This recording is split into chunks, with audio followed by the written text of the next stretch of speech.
கர்த்தருக்கு ஸ்தோத்திரம். கர்த்தருடைய நாமம் மகிமைப்படுவதாக. நீரில்லாத நாளெல்லாம் நாளாகுமா? நீரில்லாத வாழ்வெல்லாம் வாழ்வாகுமா? நீரில்லாத நாளெல்லாம் நாளாகுமா? நீரில்லாத வாழ்வெல்லாம் வாழ்வாகுமா? உயிரின் ஊற்றே நீதானே, உள்ளத்தின் மகிழ்வே நீதானே, உள்ளத்தின் ஊற்றே நீதானே, உள்ளத்தின் மகிழ்வே நீதானே, உறவின் பிறப்பே நீதானே, உள்ளத்தின் வாஞ்சையே நீதானே.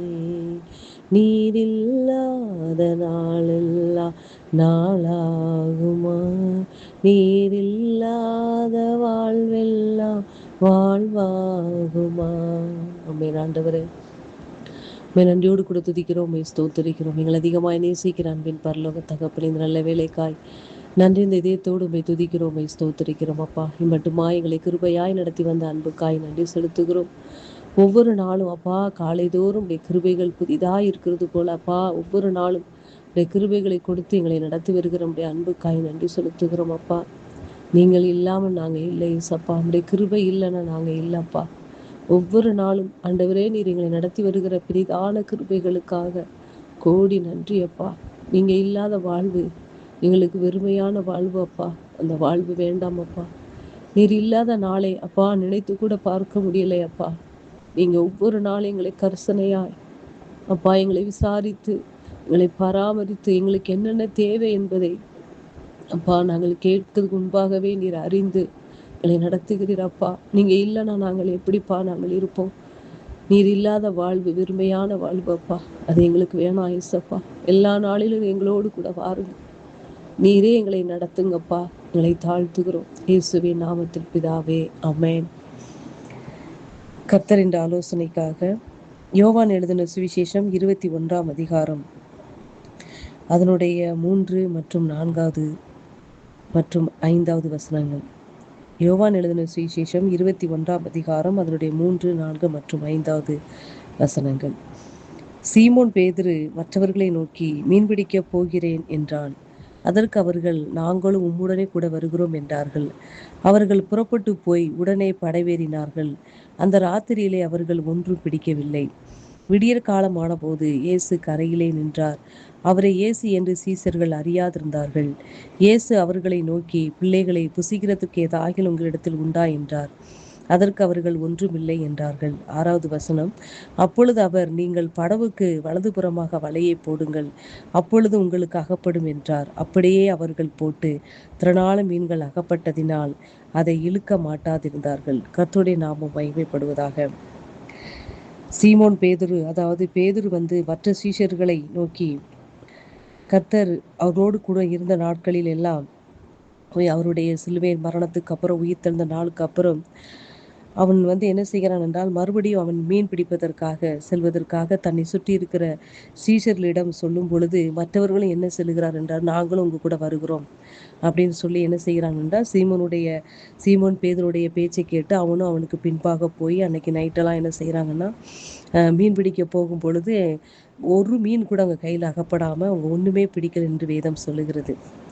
அதே அதிகாரத்தில் 6வது வசனத்தில் இயேசு கிறிஸ்து என்ன செய்கிறார் என்றால், இவர்கள் ஒன்று பிடிக்காதது, அதாவது ஒன்றுமே பிடிக்கல, இவர்கள் பிரயாசப்பட்டும் ஒன்றுமே பிடிக்கலன்னு என்று சொன்ன உடனே, காலை நைட்டெல்லாம் பிரயாசப்படுறாங்க, காலையில் ஒன்றுமே இல்லை. விடியற் காலமான போது இயேசு கரையிலே நின்றார். இயேசு நிற்கிறதை சீஷர்கள் இவர் தான் இயேசு என்று அவங்களுக்கு தெரியாது. இப்படி இருக்கும் பொழுது அவர் என்ன சொல்லுகிறார் என்றால், நீங்க படவுக்கு வலதுபுறமாக வலையை போடுங்கள் என்று அவர் சொல்லுகிறார். அவர் யாருன்னே தெரியாது. ஆனாலும் என்ன செய்கிறாங்கன்னா, அவர் சொன்ன உடனே என்ன செய்கிறாங்க, கேள்வியே கேட்காமல், அதாவது நாங்கள் நைட்டெல்லாம் பிரயாசப்பட்டோமே, விடிய விடிய போங்கப்பா, நீங்க யாருன்னே எங்களுக்கு தெரியாது. நாங்களே விடிய விடிய போய் பிரயாசப்பட்டு எந்த மீனும் எங்க வலையில அகப்படவே இல்ல. வலதுபுறம் மட்டும் போட்டா மட்டும் மீன் வந்துரவா போகுது என்று எந்த ஒரு வார்த்தையுமே அவங்க பேசாம உடனே அப்படியே செய்தார்கள் என்று வேதம் சொல்லுகிறது. அப்படியே அவர்கள் கேட்டு என்ன செய்றாங்க, வலையை போட்ட உடனே மீன்கள் என்ன செய்யுது என்றால் திரளான மீன்கள் அகப்பட்டது என்று வேதம் சொல்லுகிறது. அவர்களை இழுக்க கூடாதபடி வலை கிழிந்து போகத்தக்கதாய் மீன்களை அவர்கள் இழுத்தார்கள் என்று வேதம் சொல்லுகிறது. அன்பு பிள்ளைகளே, இந்த வேத பகுதியில் கர்த்தர் நமக்கு கற்றுத்தருகிறது என்னவெனில், சீமோன் பேதுருவை பேச்சை கேட்டு அவனுக்கு பின்பாக போய் ஒரு மனிதனுடைய பேச்சை கேட்டு பின்னாக போனாங்க. அங்க நைட்டெல்லாம் என்ன செய்தாங்கன்னா பிரயாசப்பட்டு ஒரு மீன் கூட அவங்க அகப்படலை. நைட்டு ஃபுல்லா எல்லா இடமும் ஆழத்துக்கு போய் எல்லா இடத்துக்கும் போய் தேடி பார்த்து ஒரு மீனும் அவங்க வலையில அகப்படவே இல்லை. அவங்க சோர்ந்து போய் அவ்வளவுதான் அப்படின்னு சொல்லி வந்து நிற்கும் பொழுது இயேசு என்ன செய்கிறார் என்றால், கரையிலே நின்று கொண்டு நீங்க வலதுபுறமாய் வலையை போடுங்கள் என்று சொல்லுகிறார். அதுக்கு முன்னுள்ள அதிகாரத்தில் சொல்லப்பட்டிருக்கிறது, இயேசுதான் அவர் என்று அவங்களுக்கு தெரியல.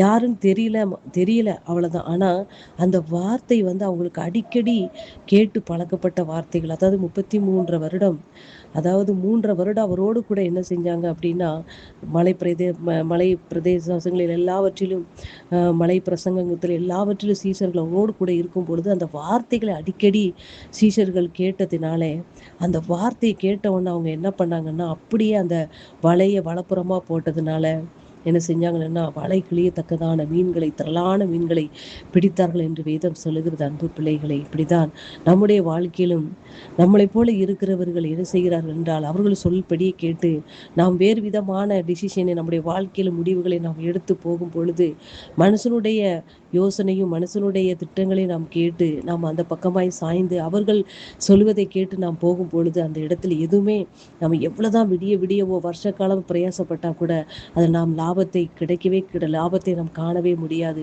ஆனால் அன்பு தேவனுடைய பிள்ளைகளே, கர்த்தருடைய வார்த்தையை கேட்டு நாம் செய்வோமானால் நாம் பிரயாசப்பட்ட அந்த நாட்களுக்கு குறைவான நாட்களிலே கர்த்தர் நமக்கு அதிகமான லாபத்தையும் அதிகமான கையின் பிரயாசத்தையும் கர்த்தர் ஆசீர்வதிக்க வல்லவராய் இருக்கிறார் என்பதை தான் அந்த நாட்களிலே கர்த்தர் நமக்கு கற்றுத்தருகிறார். அன்பு பிள்ளைகளே, ஆகையபடினாலே மனிதனை நம்பி இருப்பது, மனுஷனை நம்புவதை பார்க்கிலும் கர்த்தர் பேரை நம்பிக்கையாய் இருப்பது நலம் என்று வேதம் சொல்லுகிறது. அன்பு பிள்ளைகளே, கர்த்தருடைய வார்த்தை நமக்கு என்ன சொல்லுகிறது, கர்த்தர் நம்மளை என்ன செய்ய சொல்லுகிறார் என்பதை நாம் ஒரு விசை கூட அவர் சொல்லுகிற வார்த்தையை நம் காதுகளிலே கேட்டு அதன்படி நாம் செய்வோமானால் நம்முடைய வாழ்க்கையில் ஆசீர்வாதத்தை கர்த்தர் கண்டிப்பாய் கட்டளிடுவார். அன்பு பிள்ளைகளே, அவருடைய வார்த்தைக்கு மாத்திரம் நாம் செவி கொடுக்க வேண்டும். ஏன் இப்படி செய்யணும், ஏன் இப்படி சொல்லி கேள்வி கேட்காமல், நான் பிரயாசப்பட்டு இத்தனை நாள் நான் பிரயாசப்பட்டேன், எனக்கு ஒண்ணுமே கிடைக்கல, அந்த நாளெல்லாம் ஒரு வருஷமா நான் பிரயாசப்பட்டேன், இந்த ஒரு நாள்ல எனக்கு கிடைக்க போகுது என்று எந்த ஒரு மறு வார்த்தை பேசாதபடி கர்த்தர் நமக்கு என்ன சொல்லுகிறாரோ, அவர் வார்த்தை என்ன சொல்லுகிறதோ அதை கேட்டு நாம் வாழ்வில் நடப்போமானால் நமக்கு நாம் எதிர்பார்க்காத பெரிய காரியங்களை கர்த்தர் நம்முடைய வாழ்வில் செய்ய வல்லவராய் இருக்கிறார். அன்பு பிள்ளைகளே, ஆகபடினாலே கர்த்தருடைய வார்த்தையை கேளுங்கள்.